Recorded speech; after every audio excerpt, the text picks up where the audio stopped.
Hello student, good morning. आज की इस video lecture relative velocity series lectures third में प्रॉब्लम्स का स्टडी करेंगे। हमने लास्ट 2 लेक्चर में रिलेटिव वेलोसिटी का कंसेप्ट डिस्कस किया था, जिसमें पहला लेक्चर में आपने सीखा रेन और मैन पर बेस्ड क्वेश्चंस। दूसरे लेक्चर में आपने सीखा रिवर और स्विमर का कंसेप्ट। आज हम उन दोनों लेक्चर पर बेस्ड जो जेईई एडवांस और नीट के बच्चों के पॉइंट ऑफ व्यू से न्यूमेरिकल्स का डिस्कस करने जा रहे हैं। सो देखिए स्टूडेंट, इसमें जो क्वेश्चंस मैं ले रहा हूँ, suppose this is 4 kilometre wide river, इसको AB से रिप्रेजेंट कर रहे हैं और यहाँ पर D का वैल्यू भी दिया हुआ है। This is 4 kilometre. There are 2 swimmers, swimmer 1 and swimmer 2। दोनों की swimming speed and velocity of swimmer with reference to river for both swimmer 10 kilometre per hour. और स्टूडेंट रिवर का जो फ्लो दिया हुआ है, this is 7.5 kilometre per hour and velocity of river is equal to 7.5 kilometre per hour. यानी यहाँ पे 2 swimmer हैं। वन का एम ये है कि रिवर को हम शॉर्टेस्ट टाइम में क्रॉस करें। Swimmer 1 wish to cross river in shortest time। तो फर्स्ट स्विमर क्या है कि wishes to cross river in shortest time, जबकि दूसरा स्विमर जो है he want to cross a river across shortest path। And दूसरा जो है हमारा शॉर्टेस्ट पाथ और पहला जो है हमारा शॉर्टेस्ट टाइम। तो स्टूडेंट, लास्ट क्लास में यदि आपने इस बात को नोटिस किया होगा कि शॉर्टेस्ट टाइम में रिवर को क्रॉस करने के लिए रिवर के परपेंडिकुलर डायरेक्शन में स्विम करना होगा। सो जो स्विमर फर्स्ट है, he want to cross this river in shortest time, so वो अपने डायरेक्शन ऑफ स्विमिंग को AB लाइन के along द लाइन AB वो अपने को हेड करेगा रिवर के फ्लो के रेफरेंस में। हम यहाँ पर इस क्वेश्चन में रिवर का फ्लो राइटवर्ड डायरेक्शन दे रखे हैं, यानी वो AB लाइन के क्रॉस तैरना शुरू करेगा। सो स्टूडेंट, यहाँ पर क्वेश्चंस में जो remaining part of the questions है वो ये, एक स्विमर जो AB लाइन के क्रॉस यदि स्विम करेगा तो ऑब्वियसली वो शॉर्टेस्ट टाइम में रिवर को क्रॉस करेगा।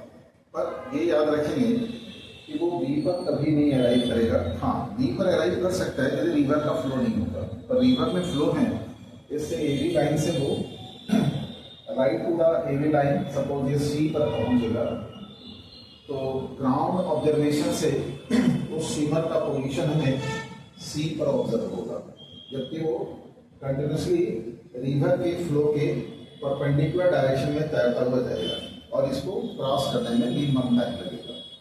जबकि दूसरा जो स्विमर है वो रिवर को शॉर्टेस्ट डिस्टेंस में क्रॉस करना चाह रहा है।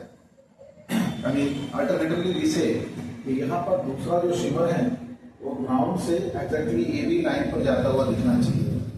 देखिए, फिर मैं आपको रिपीट कर रहा हूँ स्टूडेंट, यदि रिवर का फ्लो नहीं होगा तो उस सिचुएशंस में वो AB की तरफ तैरेगा और B पर पहुंच जाएगा।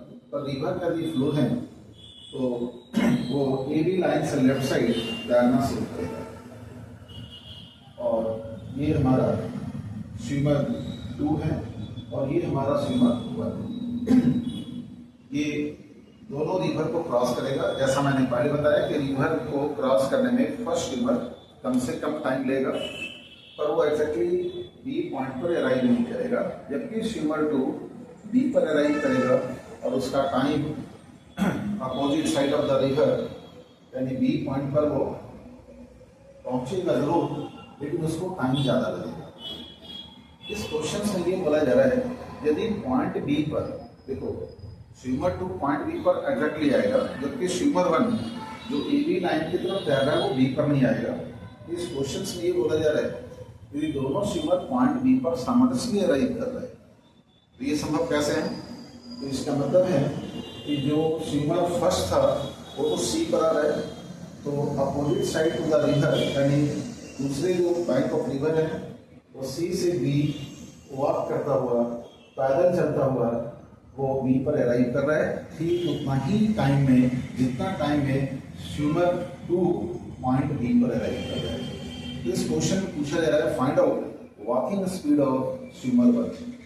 तो स्टूडेंट आप सभी क्वेश्चन को क्लियर हो गए। बेसिकली ये रोड का क्वेश्चन है, क्वेश्चन एग्जैक्टली मुझे याद नहीं है, ये आप देख लेंगे, डाटा भी मैंने चेंज किया है, पर कंसेप्ट जो आपका है इट इज वेरी क्लियर। तो देखिए स्टूडेंट यहाँ पर अब आप सोचो स्विमर 1 और स्विमर 2 में रिवर को पार करने में कम टाइम स्विमर 1 को लग रहा है, तो हम यहाँ पर उसके टाइमिंग को T1 से रिप्रेजेंट कर रहे हैं, that is their swimming time. ये हो गया स्विमर 1 का। स्विमर 1 का एक और टाइम आएगा that is their walking time. वो जितना रिवर से कैरिड अवे होगा, जो डिस्टेंस BC होंगे, उस BC डिस्टेंस को वॉक करता हुआ आएगा, टहलता हुआ आएगा, तो उसके वॉकिंग टाइम को हम T1W से रिप्रेजेंट करते हैं। और ये दोनों टाइम का समय जरूर क्या होंगे, time to cross the swimmer 2 इसके ये बराबर। तो this is the key concept of this questions. अब स्टूडेंट अब आप ये सोचो what is swimming time of swimmer 1, क्योंकि वो AB लाइन की तरफ तैर रहा है, रिवर के साथ 90 डिग्री एंगल बना रहा है, तो इसको हम लोग क्या लिखेंगे D/V sin 90 degree, right student.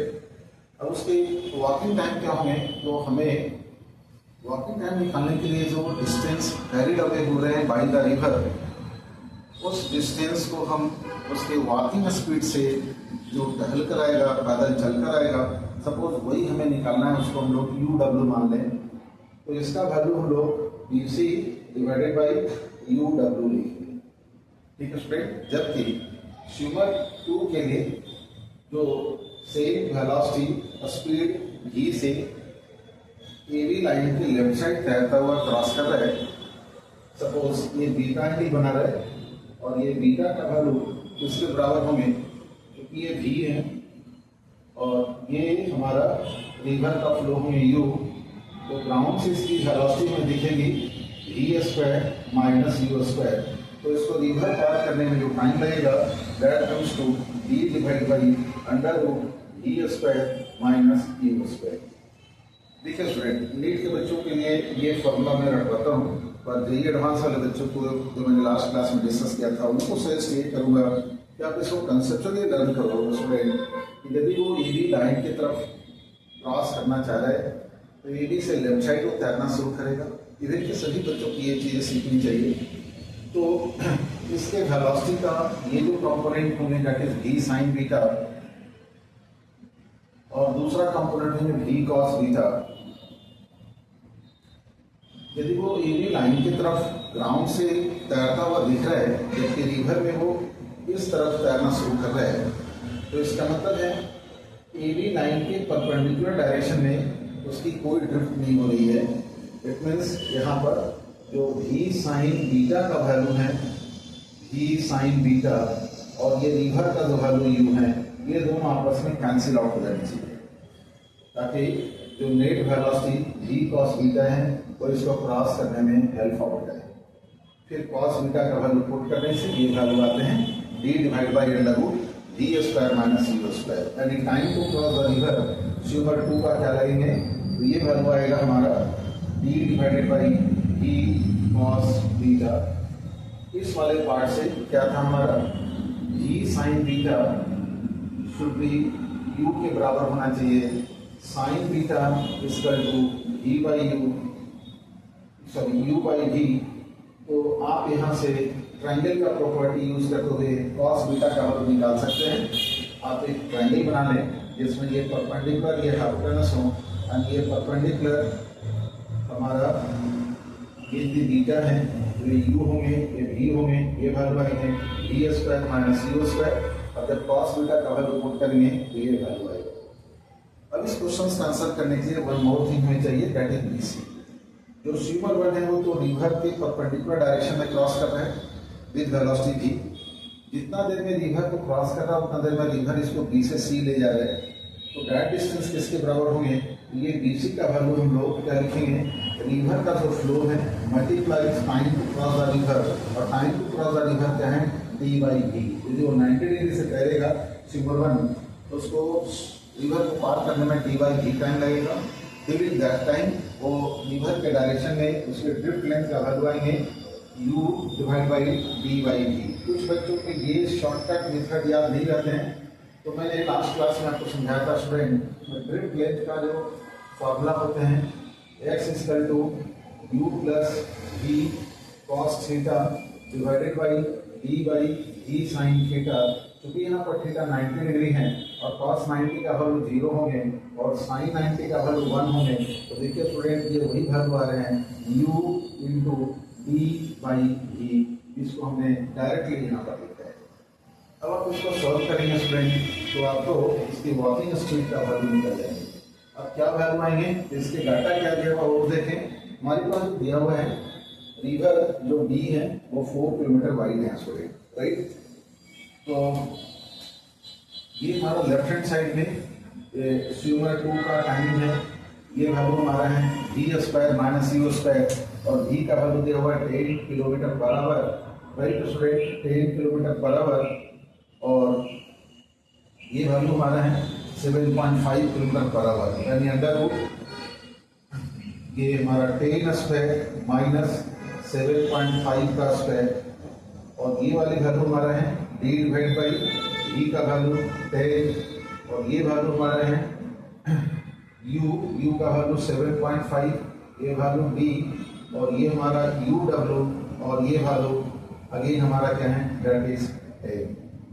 देखिए स्टूडेंट यदि आप इसको देखेंगे ध्यान से तो इन सबों में सभी जगह 10 आपका कॉमन है। यदि आप 10 इसको बाहर निकाल लेंगे तो आपका डायरेक्टली और ये d और d ये कैंसिल हो जाएंगे, तो 1 अपॉन रूट से 10 को बाहर निकालेंगे तो ये वैल्यू में 1 माइनस ये वैल्यू 7.5 डिवाइडेड बाई 10 का स्क्वायर, ये पूरे का square is equal to 1 upon 10, और ये value 7.5 divide by uw into 10।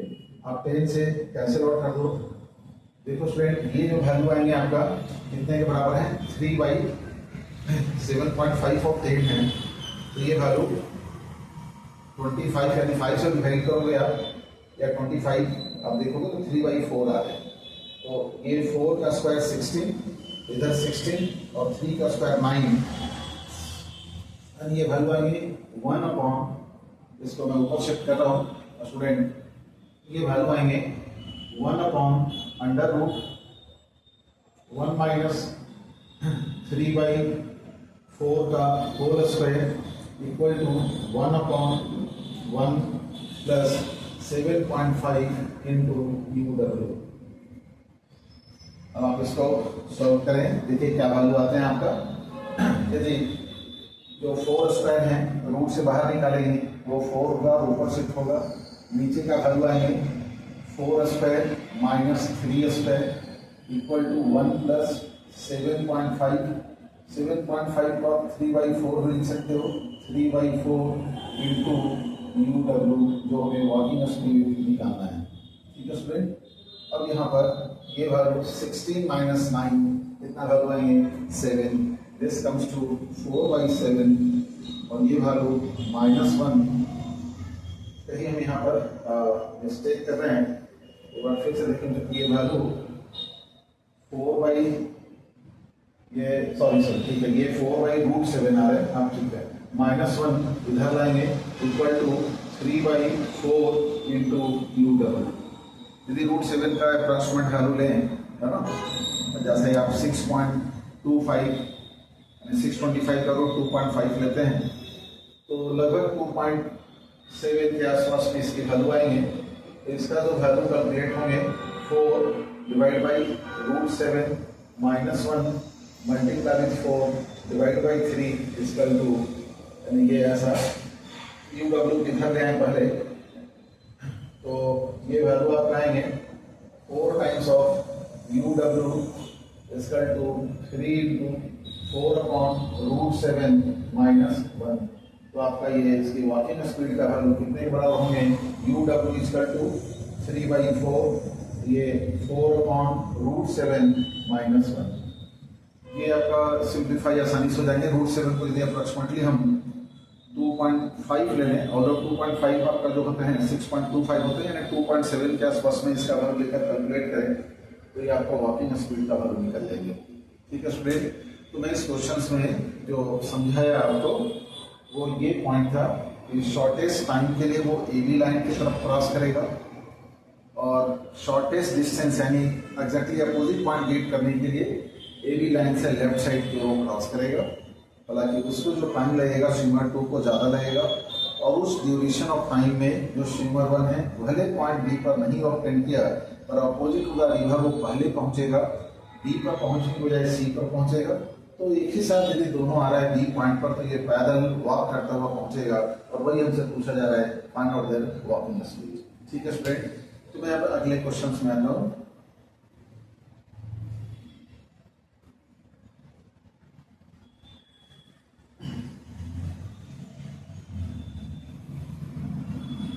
हाँ बताइए रौनक, आपका कुछ डाउट है? समझ में आ गया पूरा? Good.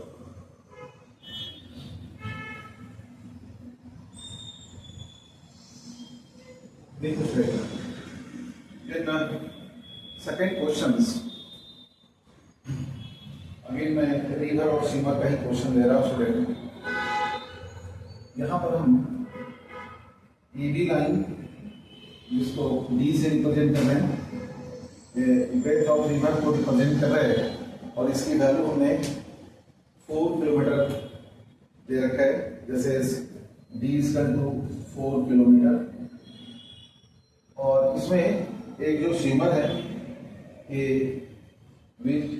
Which to cross river in direction of line AC, यानी ग्राउंड से यदि कोई उसका फ्रेंड आउटसाइड द रिवर यदि वो ऑब्जर्व करेगा तो उसको क्या देखना चाहिए कि वो एसी लाइन की तरफ क्रॉस करता हुआ उसको ऑब्जर्व होनी चाहिए। राइट, एसी लाइन जो है इस रिवर के साथ ये गिवन है दिस रीचिंग एंगल 53 डिग्री।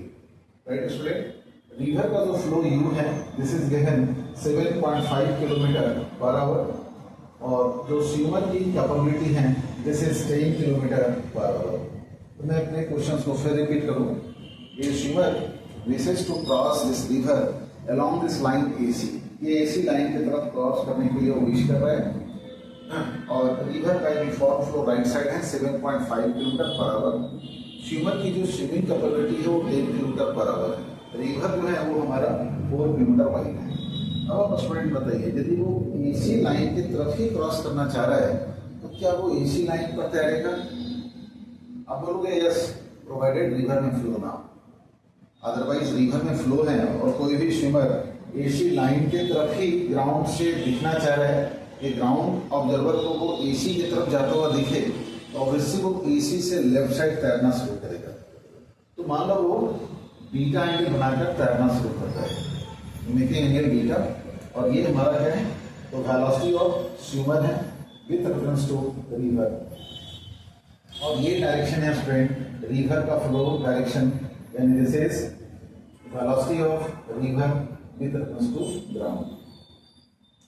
और रिजल्टेंट जो डायरेक्शन लिखना चाहिए स्विमर का रिवर के रेफरेंस में एज वेल एज रिवर, इन दोनों का रिजल्टेंट डायरेक्शन किस तरफ लिखना चाहिए।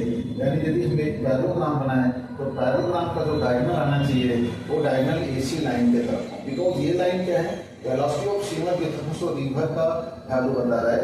Velocity of swimmer with reference to river, sorry ये velocity of swimmer with reference to ground का लाइन है, ये वैल्यू इसके बराबर होंगे।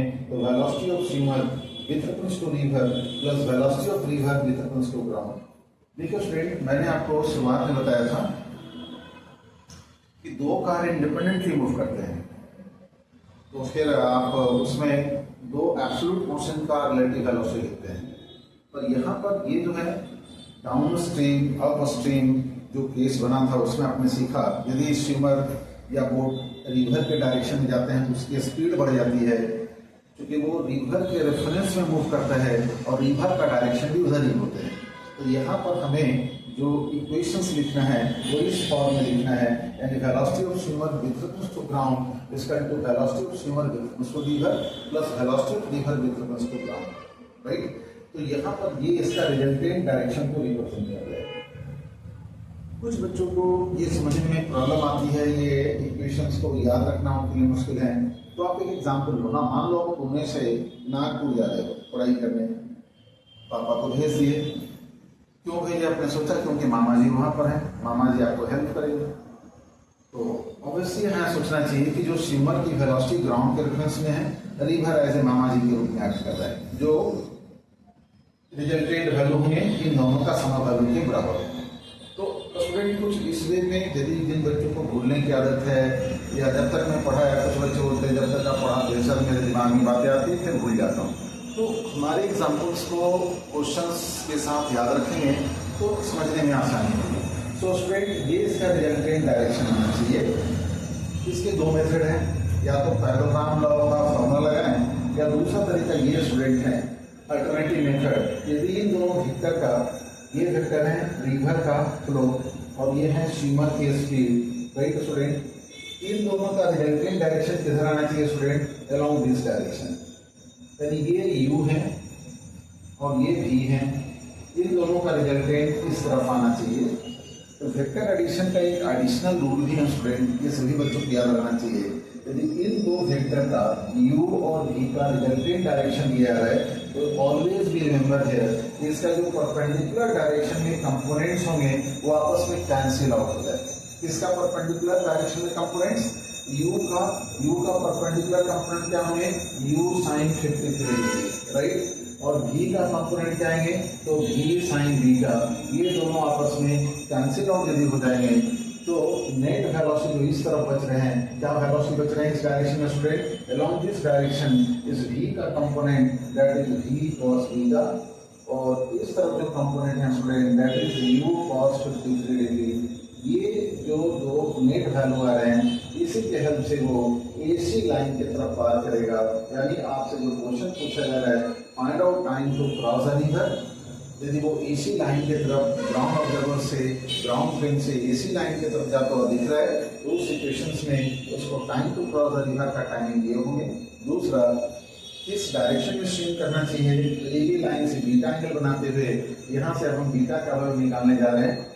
ये वैल्यू इससे कैंसिल आउट होना चाहिए स्टूडेंट। यदि इन दोनों का रिजल्टेंट डायगोनल ऑफ पैरेललोग्राम को रिप्रेजेंट कर रहा है तो ये इससे कैंसिल आउट होना चाहिए।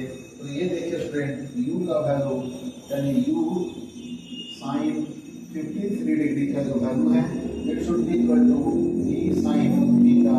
u का वैल्यू दिया हुआ 7.5 और sin 53 का वैल्यू जो होता है स्टूडेंट वो 4/5 होते हैं। तो यहाँ पर इसका वैल्यू हम 4/5 पुट कर रहे हैं। स्विमर की स्पीड है 10 और ये वैल्यू हमारा है sin बीटा। तो यहाँ से sin बीटा का वैल्यू स्टूडेंट आ रहे हैं 6/10 दैट इज 0.6 और 3/5 के बराबर भी होंगे, यानी बीटा का वैल्यू कितना आ रहा है स्टूडेंट 37 डिग्री। अब आप देखें उसकी डायरेक्शन ऑफ स्विमिंग किधर होगी, इस लाइन से जो बीटा बन रहा है वो 37, ये हमारा 53 डिग्री है और ये 37, इसका मतलब ये निकला हमारा स्विमर की जो डायरेक्शन ऑफ स्विमिंग होंगे वो 37, यानी वो AB लाइन की तरफ तैरना शुरू करेगा। अब ये AB लाइन हो गया स्टूडेंट डायरेक्शन ऑफ स्विमिंग, और ये हमारा हो गया रिवर का फ्लो। अब इन दोनों का जो रिजल्टेंट आना चाहिए वो रिजल्टेंट हमें ये डायरेक्शन को रिप्रेजेंट करे, राइट स्टूडेंट। इसका मतलब ये निकला हमारा, इसकी जो रिजल्टेंट डायरेक्शन आनी चाहिए it should B along this direction. तो हम इस डायग्राम को फिर से रीड्रॉ कर रहे हैं, समझ में आ गया कैसे इसको बनाना है। तो मैंने यहाँ जो डाटा दिया स्टूडेंट वो ये, this is uniform flow of river. AB line हमारा था 4 किलोमीटर वाइड, राइट, और स्विमर जो है हमारा लीवर के रेस्पेक्ट में लाइन एसी की तरफ ग्राउंड से जाता हुआ दिखे, एसी लाइन 53 डिग्री एंगल बना रहे।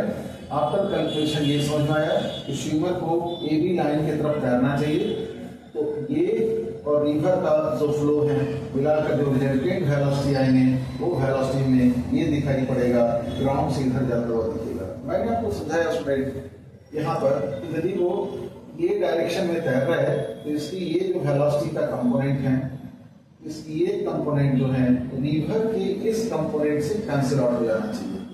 तो ये रिवर का कंपोनेंट था हमारा u और इन्होंने लिखा साइन 53 डिग्री और ये वैल्यू आया v और हमने यहाँ पर कैलकुलेशन करके बताया 37 डिग्री यानी v साइन 37 का वैल्यू इससे कैंसिल होना चाहिए u साइन 53 डिग्री से।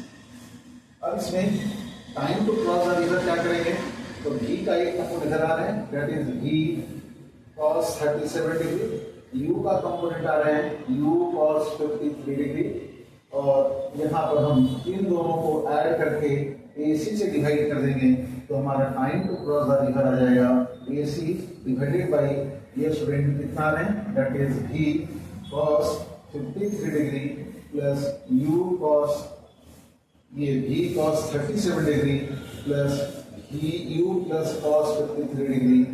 Right student, A B line कितना होंगे जरा ये सोचिए स्टूडेंट, यदि ये 4 किलोमीटर दिया हुआ है और ये 37 डिग्री है, cos 37 का वैल्यू 4/5 होते हैं यानी एसी लाइन जो होंगे इस ट्रायंगल के प्रॉपर्टी से दिस इज 4 ये हमारा 37 तो ये 5 के बराबर होंगे। एसी लाइन 5 किलोमीटर, ये हमारा v that is 10 kilometre, cos 37 का वैल्यू होता है 4/5 दैट इज 0.8, u का वैल्यू दिया हुआ है हमारा 7.5 और cos 53 का वैल्यू होता है स्टूडेंट 3/5 cos 53 sin 37 के बराबर होते हैं। तो यहाँ से वैल्यू कितना आएंगे 5 डिवाइडेड बाई 8 प्लस ये वैल्यू आप आएंगे कितना 1.5 को 5 से डिवाइड करेंगे 7.5 को 5 से तो 1.5 इंटू 3 करेंगे स्टूडेंट तो यहाँ से वैल्यू आपका आएगा 1.5 into 3 that is 4.5 and this comes to 5 divide by 12.5 ये किलोमीटर है, ये हो गया हमारा किलोमीटर पर आवर। तो इसको सॉल्व करने से ये वैल्यू कितना आएंगे 0.4 आवर, दिस इज 0.4 आवर और यदि मिनट में लिखेंगे तो 24 मिनट होगा।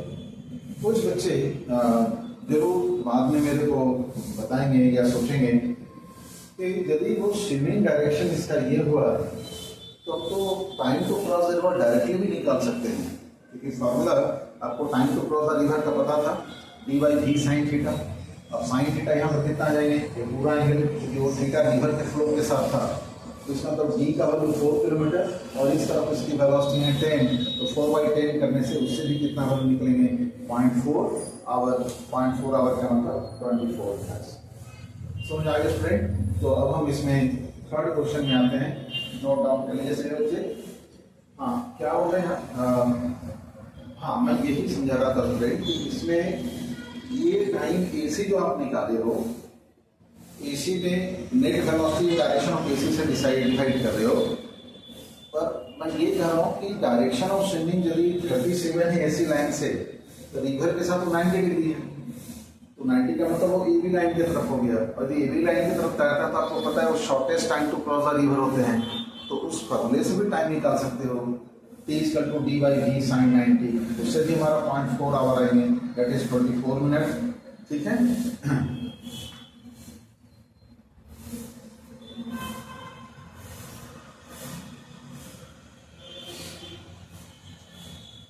तो now comes to next question student. देखो स्टूडेंट ये questions no doubt relative velocity का है but it is in projectile motion इसको हम यूज करते हैं। देखिए ये हमारा एक लॉन्ग ट्रॉली है right, this trolley is moving in rightward direction, ये राइटवर्ड डायरेक्शन में मूव कर रहा है विथ यूनिफॉर्म स्पीड।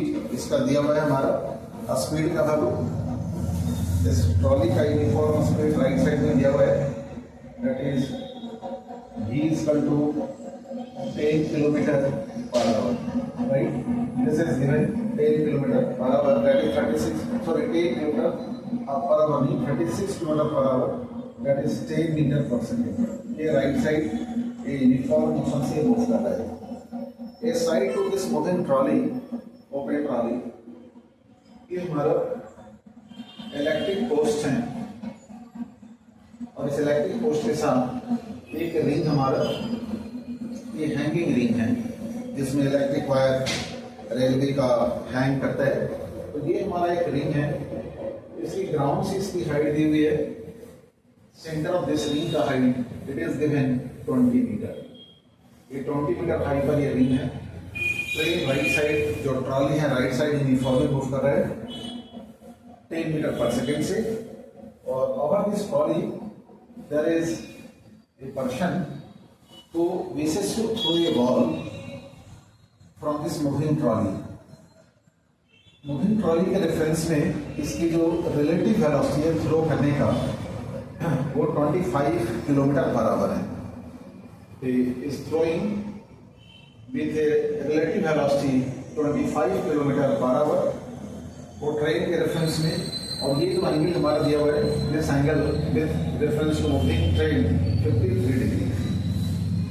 वो इस पोस्ट से सम डिस्टेंस लेफ्ट साइड जब है वो कितना डिस्टेंस है क्वेश्चंस में यही पूछा जा रहा है कि where he should throw a ball with reference to trolley with relative velocity 25 kilometre per hour at angle 53 degree with base so that this ball crosses this ring horizontally. ये इसको जब भी क्रॉस करे तो ये हॉरिजॉन्टली क्रॉस करे। तो इस पोस्ट से कितनी देर पहले विथ रेफरेंस टू ग्राउंड वो उस बॉल को थ्रो करेगा। एक बार मैं क्वेश्चन को अगेन रिपीट कर रहा हूँ। This is horizontal moving trolley moving in rightward direction. जो ओपन ट्रॉली होते हैं ट्रेन का और ये साइड जो है वो इलेक्ट्रिक जो पोल है इस पोल में रिंग है। There is a person who is over this moving trolley when he is at a distance of x with reference to ground. तो ये एक बॉल को थ्रो करता है with relative velocity 25 kilometre per hour at angle 53 degree. और वो इस वे में थ्रो कर रहा है कि ये बॉल जब क्रॉस करता है रिंग को तो हॉरिजॉन्टली क्रॉस करता है। तो क्वेश्चन में पूछा जा रहा है find out this positions here he will throw this ball. तो देखिए स्टूडेंट यहाँ पर हमें ये बात समझना चाहिए कि जब वो हॉरिजॉन्टली क्रॉस कर रहा है तो प्रोजेक्टाइल अपने ट्रैजेक्टरी में मैक्सिमम हाइट पर होगा। तो मैक्सिमम हाइट पर सभी बच्चों को पता है कि v बाई का वैल्यू क्या होता है 0। अच्छा देखिए ट्रॉली का मोशन हॉरिजॉन्टल डायरेक्शन में this is not moving in vertical direction. तो ग्राउंड फ्रेम से बॉल का जो वर्टिकल वेलोसिटी है v y that is equal to trolley का ग्राउंड के रेफरेंस में लिख रहे हैं क्योंकि बीच में ट्रॉली है तो इसका भी इक्वेशंस किस में लिखा जाएगा। ट्रॉली का बागी डायरेक्शन में यानी बॉल का बागी डायरेक्शन में विथ रेफरेंस टू ग्राउंड क्योंकि ये ट्रॉली से फेंका जा रहा है तो फिर इसमें मामा जी आ गए जो मैंने बताया है ना बीच में मामा जी इनको भी हो गए।